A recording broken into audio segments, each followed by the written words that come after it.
আপনারা দেখছেন বেশ কয়েকটা দিন ধরে যেভাবে ভিন্ন রাজ্যে, সে উড়িষ্যা, মহারাষ্ট্র, আহমেদাবাদ, গুজরাট রাজ্য,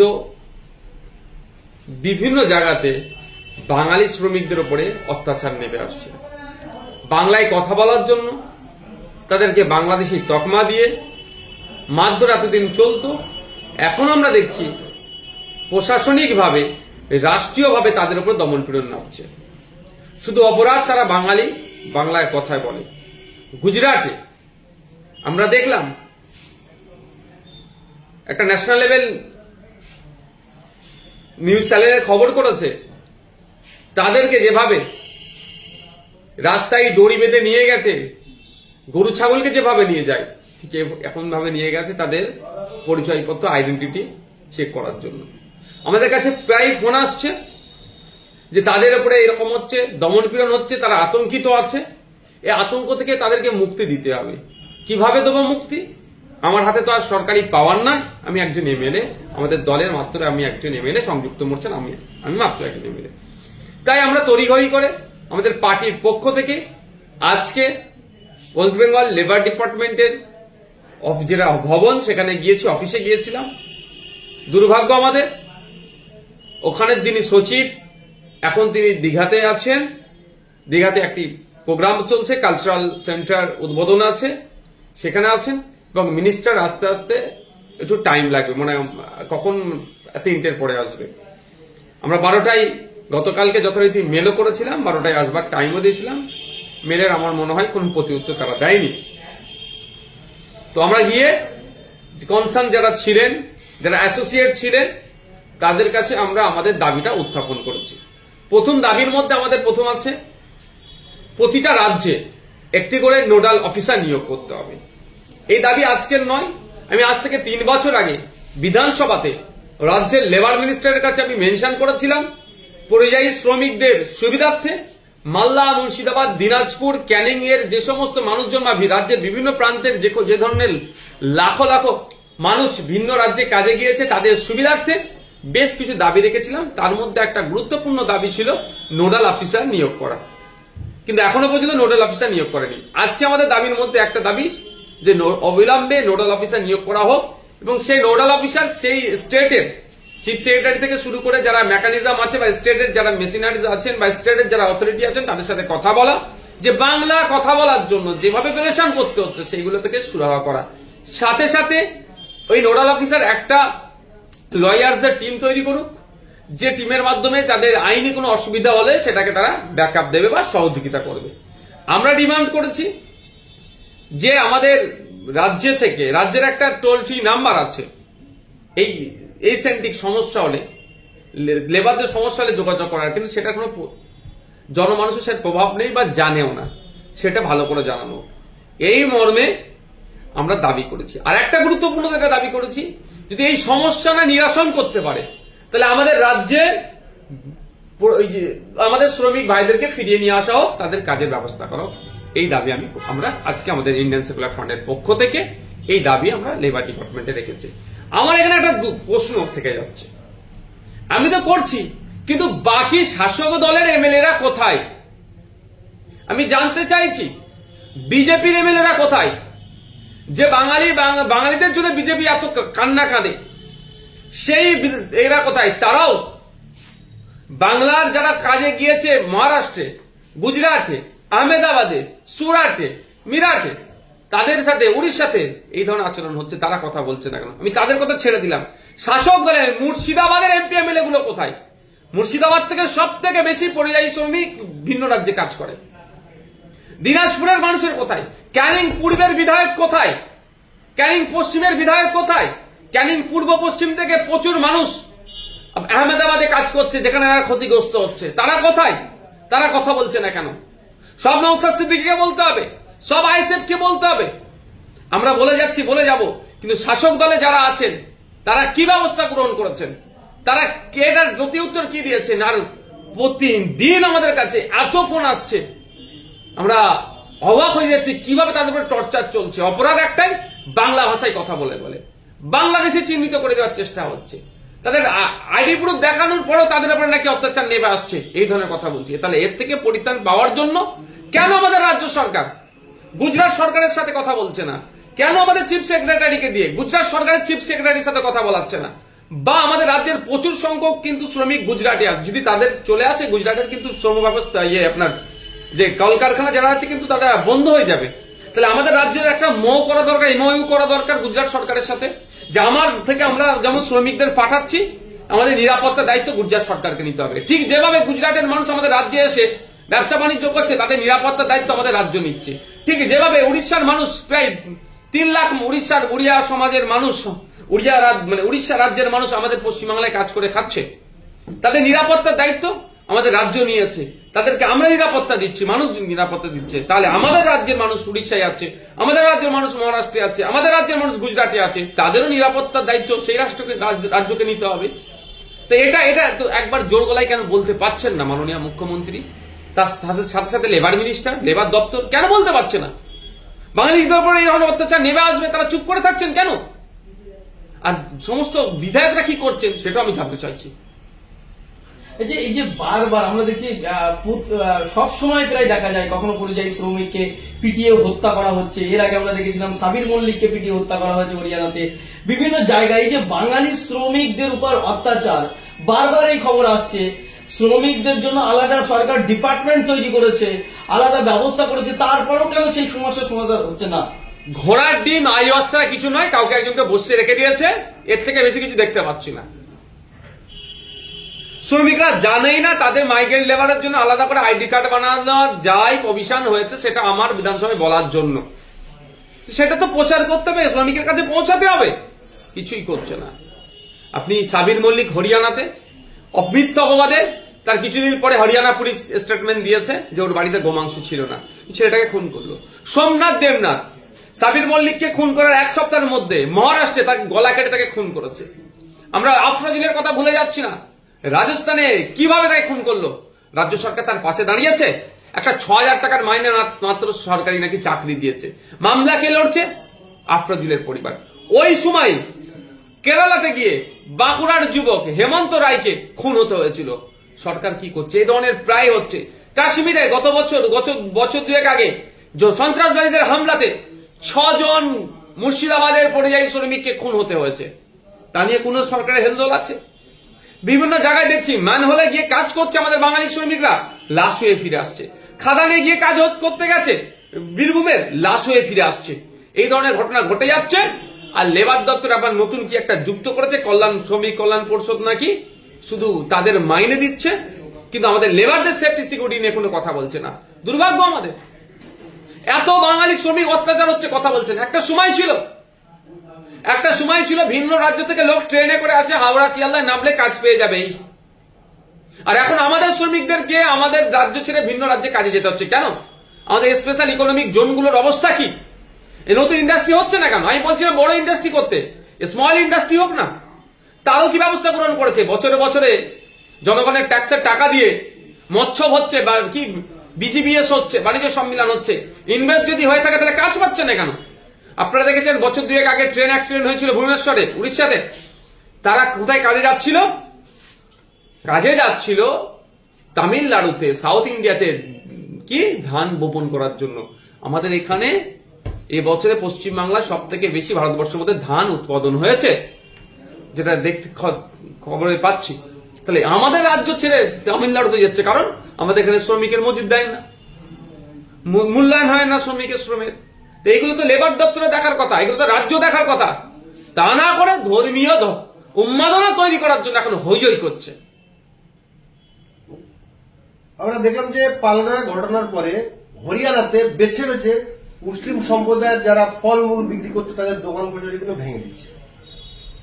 এছাড়াও বিভিন্ন রাজ্যের দেশের বিভিন্ন জায়গায় প্রশ্ন করা আমাদের দরকার মোদিজিকে, প্রশ্ন করা দরকার অমিত শাহজিকে, প্রশ্ন করা দরকার ডিফেন্স মিনিস্টারকে, প্রশ্ন করা দরকার র যারা চালাচ্ছে, প্রশ্ন করা দরকার এনআইএ যারা চালাচ্ছে, প্রশ্ন করা দরকার আইবি কে, প্রশ্ন করা দরকার ভারত সরকারকে। এগুলো এত বড় অপদার্থ, এদের ব্যর্থতা ঢাকা দেওয়ার জন্য কিছু মানুষকে লেলিয়ে দিচ্ছে। প্রশ্ন করছে কার কাছে? গরিব ফল বিক্রেতার মুসলমানের কাছে। প্রশ্ন করছে কাকে? গরিব শাল বিক্রেতা মুসলমানকে। প্রশ্ন করছে কাকে? গরিব চাওয়ালাকে। প্রশ্ন করছে কাকে? গরিব ঠেলাওয়ালা মুসলমানকে। প্রশ্ন করার দরকার ছিল মোদিজিকে, প্রশ্ন করার দরকার ছিল অমিত শাহজিকে, যে এত বড় ঘটনা ঘটলো কেন, এত বড় ইন্টেলিজেন্স ফেলিওর হলো কি করে? যেখানে ঘটনা ঘটেছে পাকিস্তান থেকে প্রায় 200 কিলোমিটার দূরে, ওখান থেকে আসলো অস্ত্র শস্ত্র নিয়ে, এখানে নির্বিচারে গুলি চালিয়ে আমার 27টা ভাইকে শহীদ করে দিয়ে আবার পাকিস্তান চলে গেল। আমাদের এখানে নিরাপত্তা বলায় তাহলে কিভাবে ছিল? আপনারা জানেন কাশ্মীরে প্রতি 5 মিটার 10 মিটার ছাড়া ছাড়া করে ফোর্স থাকে। শুধু তাই নয়, ওই যে পার্কের মধ্যে, যে ভ্যালির মধ্যে ঢুকে হত্যাযজ্ঞ চালালো ওই খনিগুলো, ওই সন্ত্রাসবাদীগুলো, ওই সমাজের দুশ্মনগুলো, ওই বর্বরগুলো কিভাবে সুযোগ পেল? আপনারা যদি জানেন জেনে নেবেন, আমি বলে দিচ্ছি আপনাদেরকে। ওই যে কাউন্টারে ঢুকতে গেলে ঘোড়ায় চড়ে আসতে হয়, ঘোড়ায় চড়ে নামার সাথে সাথে ওখানে ফোর্স থাকে, তাদের আইডেন্টিটি জিজ্ঞাসা করে, কোথা থেকে আসছো না আসছো জিজ্ঞাসা করে। যখন আপনি টিকিট কেটে ঢুকতে চাইলেন, ওই যখন গেট দিয়ে ঢুকবেন ওখানে ফোর্স থাকতো, ওখানে ফোর্স আবার ওর টিকিটটা চেক করে, আবার ওকে আবার জিজ্ঞাসাবাদ করে। মানে ওখানে এমন একটা সিচুয়েশন রাখে যাদের মধ্যে কোনো খারাপ প্রবৃত্তি থাকে তারা বুঝে যায়। কারণ আমিও তো ফোর্স নিয়ে ঘুরি, আবার আমি ফোর্স নিয়ে ঘুরলে বলে নাকি আমাকে বিজেপি দিয়েছে। আমি সুপ্রিম হাইকোর্টে গিয়ে মামলা করে পেয়েছি, রাজ্য সরকারের কাছে ফোর্স চেয়েছিলাম দেয়নি, কেন্দ্র সরকারকেও বলেছিলাম আমাকে নিরাপত্তা দেওয়া হোক, দেয়নি। আমি অবশেষে মামলা করে পেয়েছি, এটা তৃণমূলের ভাইরা আবার মিসগাইড করে। যাক, যে আমার সাথেও ফোর্স থাকে, আমি কথায় কথায় জিজ্ঞাসা করি, তাহলে আপনারা এত মানুষের মধ্যে বোঝেন কি করে? কিছু কথা বলেছে যে এইগুলো আমরা ফলো করলে বডি ল্যাঙ্গুয়েজ বা আরো কিছু আছে সেগুলোতে ধরা যায় যে এটা কি করতে পারে। তো স্বাভাবিকভাবে যারা আর্মি আছে ওখানে, যারা আধা সামরিক বাহিনী আছেন, তারা ওয়েল ট্রেন্ড ওখানে যারা থাকেন, তারা ওখানে ছিল না কেন? এবং যখন পার্কের মধ্যে ঢুকে টিকিট কেটে, পার্কের মধ্যে মাঝে মধ্যে ফোর্সের লোক এসে হঠাৎ করে জিজ্ঞাসা করে, আপনার সে ও ঠিক আছে, কিউ আয় হো, ऐसा ऐसा ऐसा আইডি কার্ড দিখাও, এরকম করে। অর্থাৎ 3টে লেয়ারে ওখানে চলে চেকিং। ওই দিনকে ছিল না কেন? প্রশ্ন থেকে যাচ্ছে। প্রায় এখন 8 থেকে 12 লক্ষ ফোর্স থাকে, ছিল না কেন? এই অপদার্থতা গুলো, এই ব্যর্থতা ঢাকার জন্য কেন্দ্র সরকারের কিছু সংখ্যক মানুষকে পাঠিয়ে মুসলিম গরিব মুসলমান ঠেলাওয়ালা, গরিব মুসলমান ফলওয়ালা, গরিব মুসলমানের বিরিয়ানির দোকান, গরিব মুসলমান যে আছে ভ্যান চালক, তাদের কাছে জিজ্ঞাসা করছে, পাকিস্তানের জঙ্গি আসলো কেন, অ্যাটাক হলো কেন? ও জবাব দেবে না, দেশের প্রধানমন্ত্রী জবাব দেবে। অপদার্থগুলোর ক্ষমতা নেই প্রধানমন্ত্রীকে জিজ্ঞাসা করার, অপদার্থগুলোর ক্ষমতা নেই দেশের স্বরাষ্ট্রমন্ত্রীকে জিজ্ঞাসা করার, অপদার্থগুলোর ক্ষমতা নেই ডিফেন্স মিনিস্টারকে জিজ্ঞাসা করার। সেই অপদার্থতা ঢাকার জন্য কিছু অপদার্থর হাতে হয়তো টাকা পয়সা বা অবৈধ কিছু দিয়েছে, দিয়ে নিরীহ নিরস্ত্র সাধারণ মুসলমান, গরিব মুসলমানগুলোর উপরে রাজত্ব করছে। আর ইয়া বলে মানে কি সবকা সাথ সবকা বিকাশ। বলছি, আজকে মুখ্যমন্ত্রী মমতা বন্দ্যোপাধ্যায় দীঘার জগন্নাথ মন্দির উদ্বোধনে গেছেন। মুখ্যমন্ত্রী কাল থেকে আছেন, আজকে দীঘার জগন্নাথ মন্দিরের আজকে উদ্বোধন হবে।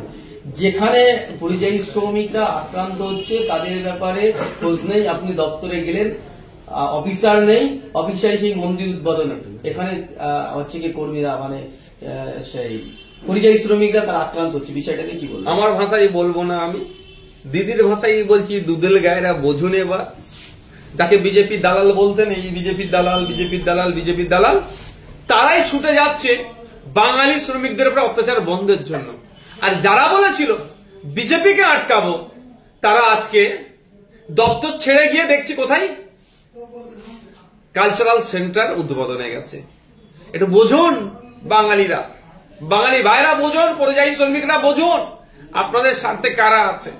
আমি বলছি না যে আমি গিয়েছি বলে আপনি আমাকে ভোট দেন, মোটেও ওই শর্তে আমি ভোট নেব না। কিন্তু আপনাদের আপনারা যখন বিপদে পড়েছেন, আপনাদের পাশে তো সরকারের থাকা দরকার। আপনারা বাইরে গিয়ে ছেলে বউ বিবি বাল বাচ্চা পরিবার পরিজন ছেড়ে গিয়ে ইনকাম করে নিয়ে আসছেন, তাতে পশ্চিমবাংলার অর্থনীতির চাকাটা ঘুরছে। এটা মাথায় রাখতে হবে, আপনাদের ইনকামে পশ্চিমবাংলার অর্থনীতির চাকাটা ঘুরছে। কিন্তু আপনাদের আজকে বিপদের মধ্যে আছেন, আপনাদের আইডেন্টিটি ক্রাইসিস চলছে, আপনাদেরকে গরু ছাগলের মতো রাস্তায় নিয়ে যাচ্ছে। এটা সেই জার্মানির নাৎসি বাহিনী ইহুদিদের এই ধরনের আচরণ করেছিল, সেই আচরণ হচ্ছে, হিউম্যান রাইটস ব্রেক হচ্ছে। কোনো কথা না, একটা স্টেটমেন্ট নেই। আমি অবাক হয়ে যাচ্ছি মুখ্যমন্ত্রীর মুখ থেকে, আমাদের অভিভাবিকার মুখ থেকে একটা স্টেটমেন্ট নেই যেটা অন্যায় হচ্ছে। আর বাঙালি তোমরা ভয় পেও না, আমার অফিসার আমি পাঠাচ্ছি, গুজরাট সরকারের সাথে কথা বলছি, আমি আমার অ্যাডভোকেট পাঠাচ্ছি, সব আমি করবো। এবার প্রয়োজন আমি সবাইকে ফিরিয়ে নিয়ে এসে বাংলায় কাজ দেবো, এই বলার সাহস দেখাতে পারছে না। দুর্ভাগ্য আমাদের এটাই।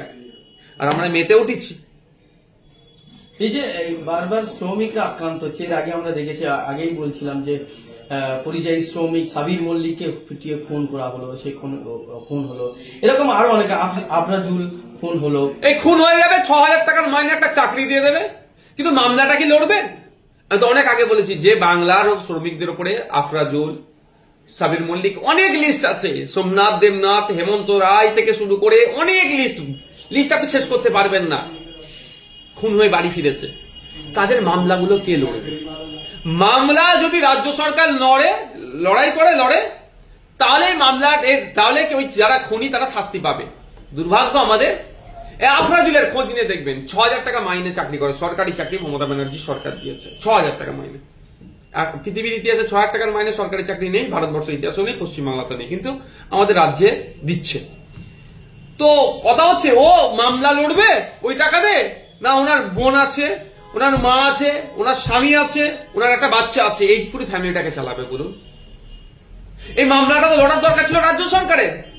যে আমি যেভাবে সুপ্রিম কোর্টে যাচ্ছে চোরদেরকে বাঁচানোর জন্য, সেভাবে তো গুজরাটে, সেভাবে তো হরিয়ানাতে, সেভাবে তো রাজস্থানে, সেভাবে তো মহারাষ্ট্রে, যে আমি সোমনাথ দেবনাথের হয়ে মামলা লড়বো, মহারাষ্ট্রে আমার উকিল যাবে, এই ব্যবস্থা গ্রহণ করছে কি করছে না? এরা শুধুমাত্র একটা ডেকে একটা চাকরি দেবে বলছে, কিন্তু চাকরিটা কি দেখুন, কন্ট্রাকচুয়াল। এই দিয়ে মানুষের মন বুলিয়ে দিচ্ছে, লাস্ট হয়ে বাড়ি ফিরে আসছে, যার যাচ্ছে সেই বুঝতে পারছে কি ক্ষতি হচ্ছে।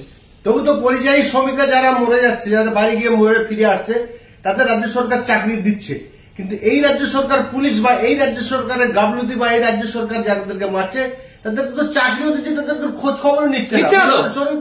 আমাদের পার্টির কর্মী মামলা চলছে, ছেড়ে কথা বলবো না। আবু সিদ্দিক হালদারকে ওর বাড়ির পরিবারের সোনা চুরি হলো, ওকে অপরাধী বানানোর চেষ্টা হয়েছিল, ওর উপরে এমন শারীরিক অত্যাচার হয়েছে,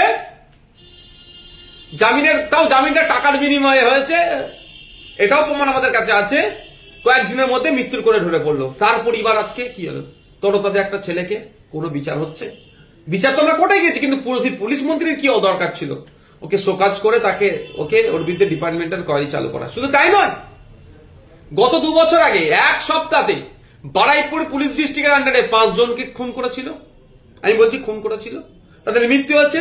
আর কলকাতা পুলিশের আন্ডারে 1 জন হয়েছিল। কলকাতা পুলিশের আন্ডারে যেটা ছিল তার ধর্মীয় পরিচয় হিন্দু, আর বারুইপুর পুলিশ ডিস্ট্রিক্টের আন্ডারে যে 5 জনকে খুন মারা গিয়েছিল তাদের পরিচয় হচ্ছে মুসলমান। আজকে তারা বিচার পেয়েছে? তাদের মধ্যে কয়েকজনকে নাকি মদ খেয়ে নিজেদের মধ্যে মারামারি করে মরেছে, এই ধরনের নাকি কোর্টের রিপোর্ট জমা দিয়েছে। মানে মুসলিমকে মারলো পিটিয়ে, আবার সেই মুসলিমকে মাতালের সার্টিফিকেট পুলিশে দিচ্ছে। মানে পশ্চিমবাংলার মানুষের একটু ভাবা দরকার, কার কে ভরসা করে আমরা ক্ষমতায় বসিয়েছি। বা যারা বাইরে থেকে মরে আসে তাদের চাকরি দিচ্ছে, ভালো কথা, কোনো অসুবিধা নেই। বাসুদ্দিন সাবির মল্লিককে দিয়েছে, আফরাজুলকে বললেন দিয়েছেন, কিন্তু এই রাজ্যের যারা মরছে, এই রাজ্যের পুলিশ প্রশাসনের গাফিলতি যাদের মরছে তাদের চাকরিও দিচ্ছেন, তাদেরকে প্রচারে আলোতে আনা হচ্ছে না। এটা কি বলতে যাচ্ছে? বাইরের রাজ্যে বিজেপি রাজ্যেতে মেরে দিয়েছে, হচ্ছে বিজেপি রাজ্যে কাজে গিয়েছিল, হরিয়ানাতে পিটিয়ে মেরেছে, বিজেপির দোষ, এখানে করতে হবে, মুসলমানদের মন পেতে হবে, মুসলমানদেরকে ভয় দেখাতে হবে, আমি চাকরি দিচ্ছি, মুসলমানরা বলবে দিদিমণি ঠিক আছেন, দাদামণি ঠিক আছেন করবে, ওই জন্য পাবলিসিটি নেবে।